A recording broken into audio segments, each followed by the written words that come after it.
The uniform is a symbol of courage, of discipline, of duty. But behind the uniform are stories we don't always see. Stories of pride and pain.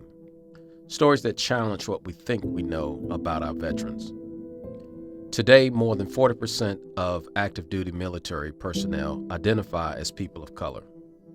Yet Black veterans are less likely than their white peers to receive VA benefits for PTSD or mental health conditions, even when presenting the same symptoms. 1 in 3 women in the military report experiencing sexual assault during their service, and when they report it, more than 60% say they face retaliation. And nearly 40,000 veterans sleep on the streets of America every night. Many suffer from untreated trauma, broken systems, and a society that thanks them for their service, then forgets their struggle. This is Honor Endures, the blind spots of the uniform.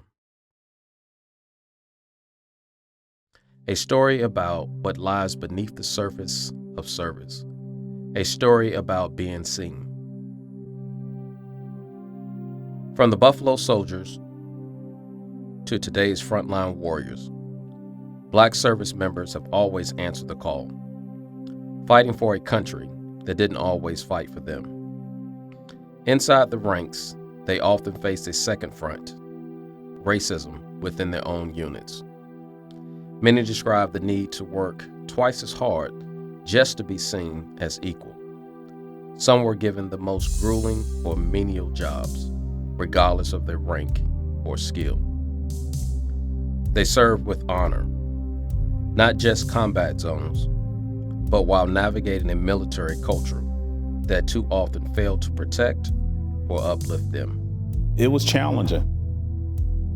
Being a person of color and coming in the time that I came into the Navy, I came in '96, so you had some Master Chiefs who may have came in '67, '68, and they were still operating with a different type of mindset. Now, we had some good Master Chiefs, but we had some that were still believing it was the '60s. They kind of made you feel like they didn't really want you to be there. I was on the most junior watch station, which is, we qualify different watches when we come on the ship. The most junior thing, actually the second most junior thing, because the most junior thing is working the mess decks. You work in the kitchen to help the cooks. Then you eventually move on to driving the ship, which is the most junior job on the ship. And I had a gentleman who would sit behind me. He was an old senior chief. He told me to mind my helm, which means you need to be paying good attention. Do not let your eyes or hands leave your course and direction, your fair water and stern planes, which controls the direction that the ship goes. Well, he smacked me in the head because he thought that I turned my head. In my mind, even at a young age, there's something underlying for you to put your hands on somebody, and to think that you have the right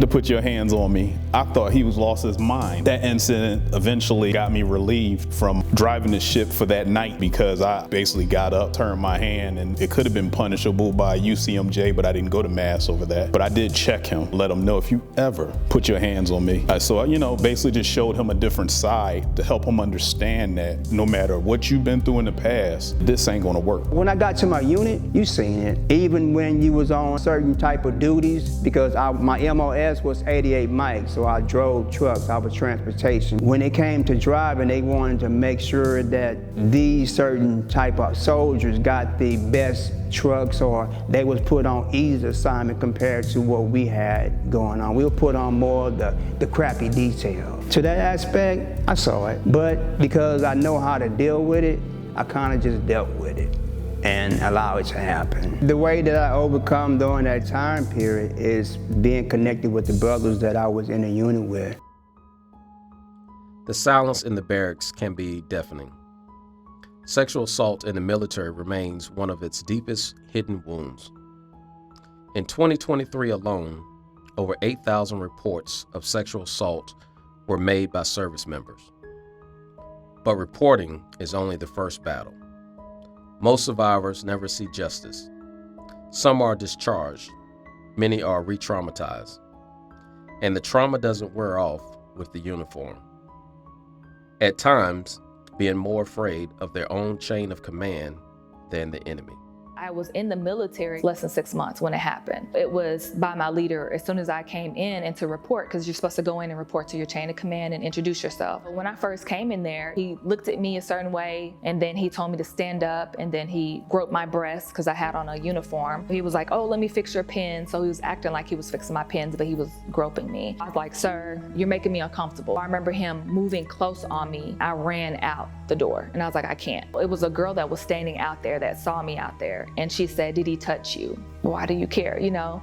And I was like, I'm not gonna say anything, but she said, don't tell anybody if he ever touched you, because I'm in trouble because of him. With being a woman, I dealt with it. Did I feel protected? No, I didn't. From the era I was in, it was like if you got harassed or something happened, you didn't want to say anything because the repercussions could be on you. They would either kick you out of the unit or something could happen. But I feel like it should have been more done to protect us over there. We shouldn't have had to been that scared, because I was more scared of being hurt by an American military person than an Iraqi or somebody that was from that country. She wore the same uniform, took the same oath, fought the same fight. Yet the path for women in the military has often come with added obstacles. Despite making up 17% of active duty forces, they've frequently been overlooked for promotions, assignments, and recognition, especially when compared to their male peers. For many women, serving meant having to prove themselves over and over again in a system slow to see their leadership and ready to pass them by. I don't feel like with my promotion, I did get promoted partially because of my race and because I was a woman. That's why I ended up getting out of the Guard, because I got passed over for my promotion, and I was supposed to automatically get it because I hit everything that I was supposed to get, passed me over it, and gave it to a couple of males. Got out after that. The scars we see aren't the only ones that matter. Some wounds linger long after the battlefield has been left behind. An estimated 1 in 3 veterans live with PTSD, memories of war that continue to echo long after the fighting ends. Vietnam veterans, in particular, are often carry their experiences home in silence, with little support or understanding from the world around them. Today, the faces may change, but the impact of trauma remains. Mental health challenges like PTSD, anxiety, and deep emotional strain often remain hidden beneath the surface of strength. Healing begins when those stories are allowed to be told and heard.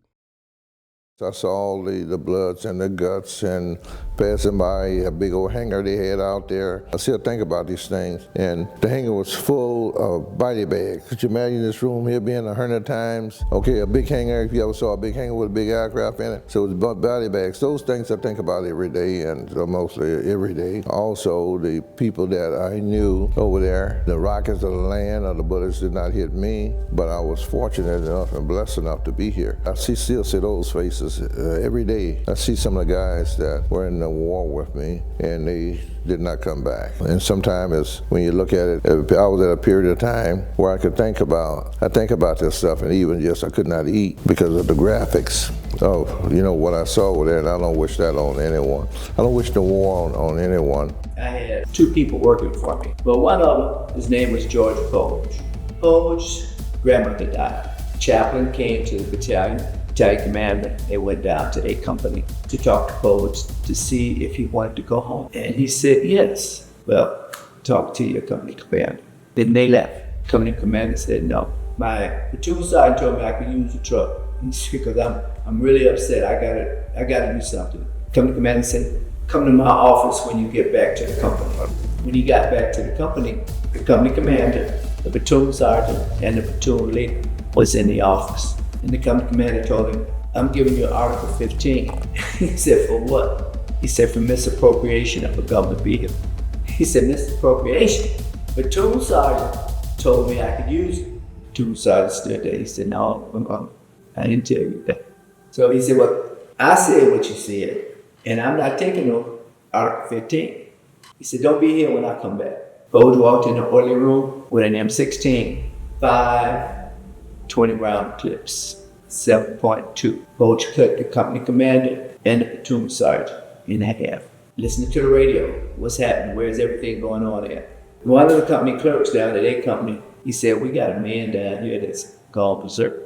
Battalion commander turned and looked at me and said, you know him? I said, yes, sir. I said, he used to work for me. Clerk came back on the radio again and said, the company commander and the platoon sergeant have been cut in half. They're dead. Poach has taken the other clerk into one of the barracks as a hostage. We heard all of this, and I look at the chaplain, and I said, hey, chaps, you all right with the man up there? You go down and talk to him. The chaplain said, shit, I ain't going down there. Mind you, I'm the only black officer in the whole battalion. I called out to him, Poach. You could see his arm, his hand, as he was holding the clerk by his shoulder. I said, Lieutenant Martin. And the clerk said, sir, he's got 5 clips. And he snatched the clerk back inside. I called out to him again. He said, if you walk out in the middle of the road, I'll come out to you. Mind you, I got 3 days to go in country. 3 days. I'm rotating home. D-Rose walked out in the middle of the road. And he came out to him. Came in his M16, dropped it to the ground. I grabbed him around the waist. I'm looking up at him. What's the matter, baby? What's the matter? He goes, they made me cry. And nobody has ever made me cry, but I grabbed him. And he had tears in his eyes. I get chills just tell it. Mental health is a very major issue that military veterans have experienced, including myself. I had a back injury while I was in, and I think mentally, not only being in the time when heavy combat was happening, I also think that the psychological aspect of me being injured played a role, because while in the military, your brute and your strength is what we want and what we need. Your intellect as well, depending on your job. However, your physicality is the main determinant of your success in many cases. So yeah, it's a major issue, and I'm studying right now to be a mental health professional, to advocate for military veterans. So I'll be a licensed clinical social worker with the emphasis of mental health. Because I've had my own journey, I want to make sure that others have a safe outlet that they can speak to other people that may have had similar stories, or give them the tools to help them navigate that space.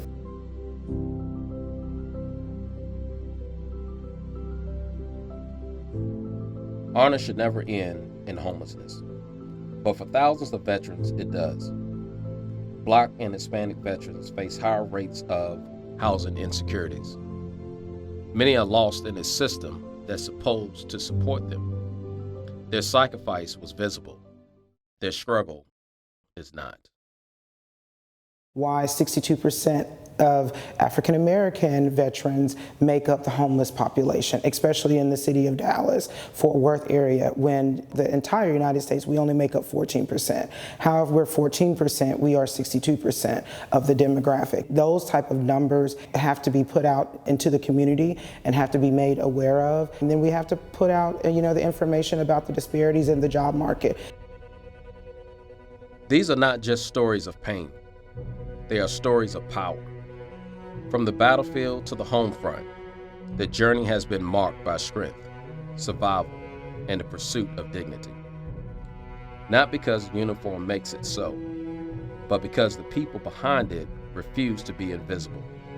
This is their truth, to survive in systems that were never built with them in mind. Honor endures. This is their truth, and now it's ours to carry.